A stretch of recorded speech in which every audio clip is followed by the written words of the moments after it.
Hello लोगोफोर गासै नायगिरि बिथांमोननिसिम आंनि अननाय आरो मोजां मोननायखौ नोंथांमोननो जासिहरबाय लोगोसे खुलुमबाय। नोंथांमोननो दिनै बिराद मोजां निउस होनो फैदों आङो माने गुड निउस जाय बिथांमोना जाहैबाय जोङो गोदोनिफ्रायनो खोनाबोदों गोदोनिफ्राय माने 2010, 12, 13 बे समनिफ्राय माने 12 जागौमोनदां 2012 ना 13 बे समनिफ्राय माने बिआर फेरेंगा होननानै जों मिथिदों जायखौ सार रन्जित नार्जारिया जाहैबाय जोंनि बेंटल कलेजनि सारा प्रफेसारमोन। आं बिथांजों 2 बोसोर फोरोंजानो मोन्दों गोदो कलेज फरायनाय समाव। एस एस फार्स्ट इयार आरो सेकेन्ड इयार समावबो आङो फोरोंजानो मोन्दों सारजों हिस्ट्रि डिपार्टमेन्टाव। सारा बेंटल कलेजनि प्रफेसारमोन। दायो सारा माने माखासे गावनि दुखु दाहा आरो लोगोसे माने हारिखौ हारिखौ अननानै आरो हारिखौ मोजां मोननानै बर' हारिनि माखासे गुबुन हारिफोरजों नासयजानाय सोबख'जानाय बायदि बायदिखौ लानानै सारा माने बे मोनसे हानजायाव NDBA नि हानजायाव सारा हाबहैदोंमोन। लोगोसे सारा बेवहाय थांनानै गोबां खामानि मावै मावै दिनै दुखु खस्थ' सहायनानै सारा बेखिनियाव सफैबाय। बेखिनियाव माने दिनै बिथांमोना BTR खौ लाबोनो हाबाय। नाथाय सारा दिनै फैनानै माखासे दिनै सारमोना गान कालसारखौ फोजोबनानै बा आर्मसनि मोनसे कालसारखौ फोजोबनानै सारमोना जेनेबा दिनै जिरायबाय माने BTR सुक्ति खालामबाय। बिथांमोना गोबां माने जोंनि बर' हारियाव जायखौ BTC सरकाराबो लाबोनो हायाखैमोन। लोगोसे सारा बेफोर गासै फारफ्रोमथिंबो नायनानै दिनै सोरजों गोरोबनांगौ सोरजों गोरोबनाङा सोरजों थानानै इलेक्सन गेलेनांगौ बिनि बागै सारा मोजाङै हमदांथिनानै बुजिनानै दिनै सारा UPPL आव बाहागो लाबाय।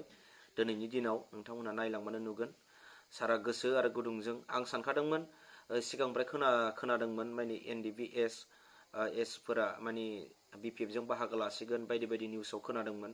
नाथाय दिनै सारा NDBS नि गुबुन मानसिया थांनो हागौ थेवब्लाबो सारा बिनि सेक्रेटारि हिसाबै नेहाथारि हिसाबै सारा BTR गोरोबथाखौ खालामनानै बिथांमोना जयै NDBफ्रा खालामनानै दिनै UPPL आव बाहागो लानायनि जाहोना सारा जाहैबाय माने बियो हारिनि थाखाय आरो हादरनि थाखायनो बियो NDB आव जयेन जानानै गावनि जिउखौ गावनि बेंटल कलेजाव प्रफेसार मावनायखौ गारनानैबो बिथाङा हाग्रायाव थांदोंमोन। बैफोरखौ सारखौ नायनानै आङो सानखादोंमोन आरो बियो BPF जों थाफानाय नङा होननानै आं गोसो सिङाव सानबाय थाखादोंमोन। आं जा सानदों बियो जामारबाय दिनै मोगथां महर मोनबाय। मानोना सारा सासे गोख्रों दावहारु होननानै जों बुजिनो हाबाय। मानो होननानै बिथाङा बुजिखागौ दे दिनै BTR खौ लाबोनाया बेसेबां गिदिर आरो BTC आव मा दं मा गैया बेफोरखौ गासै नायोबा जखा सुयोबा खुनु BTC जों लोब्बा गैया। नाथाय दिनै BTC नि माखासे मिनिस्टारफोर जाय चिफ मिनिस्टारफोर माखासे दैदेनगिरिफोर बिथांमोना माने BTC नि इलेक्सन माने BTC आव ओरैबायदि BTC आव ओरैबायदि दङ BTC निफ्राय फिसासिनसो बायदि बायदि राव बाहायदों। नाथाय नोंथांमोना नुनो मोनगोन दि दिनै BTC आ जुदि गिदिर मारब्ला मानो जोङो दिनै मोजां इउनिभारसिटि बायदिसिना जेरै CIT मेडिकेल कलेज बेफोरो मानो दाफ्रोमबो डिस्ट्रिक्टआव जायाखैमोन। मानो बाक्सायाव गैयामोन मानो उदालगुरियाव गैयामोन आरो मानो चिराङाव गैयामोन बे बाथ्राखौ जों मोजाङै साननानै नाय। आरो मोनबेसे दंमोन नाथाय जोङो दिनै BTR आव मोनब्रै मोनबायना मोनब्रै दफा मोनखाबाय जोङो मोनब्रै इउनिभारसिटि मोनबाय लोगोसे बायदि बायदि कलेजफोर मोनफाबाय। नोंथांमोनखौ आं बुंबाय थाखासिगोन बेखौ बुंला बैफोरखौ इमप्लिमेन्ट खालामनो सारा दिनै UPPL आव हाबबाय। जोबोर मोजां मोनदों आं सारानि हाबनायखौ। मानोना सारा सासे गोख्रों दावहारु होननानै गावखौ सिनायथि होबाय दिनैनि दिनाव UPPL जों जयेन जानानै। मा होनना बुङोबा बिथांनोबो सोलायनाय नांगौ।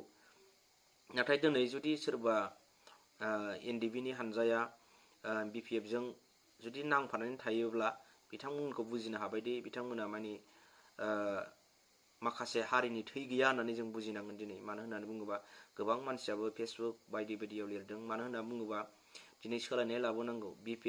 BPF नि दैदेनगिरि चिफ हाग्रामा महिलारिया बिथाङाबो बुंदोंमोन जाय एकर्डखौ खालामदों बेखौनो सालायहोनांगौ होननानै। नोंथांमोना बड'लेण्ड इंखं टेलिभिसनाव थांनानै नायोब्लानो नुनो मोनगोन मोगा मोगि जानायाव इंखं टेलिभिसननि फाउन्डार सारजों लोगोसे हाग्रामा बिथाङा मोगा मोगि जादों बावनो बुंदोंमोन। बै समाव उर्खाव गोरा ब्रह्ममोनहा बिसिनि समाव लाबोनाय समाव माने BTC खौ लाबोनाय समाव 2003 आवनो बुंदोंमोन जाय एकर्ड खालामदों बिसोरखौनो सालायहोनांगौ होननानै गावबो बुंदोंमोन। नाथाय दिनै बिथाङा मानोथो सालायहोआखै नैबे मोनसे सोंलु आरो नोंथांमोना नायलांदो। दा आं बेनो नोंथांमोननो फोरमायनाया माने बि फेरेंगा बा जायखौ बुङो सार रनजित बिथाङा UPPL आव बाहागो लाबाय, बियो जोंनि थाखाय जोबोर गोजोनथाव।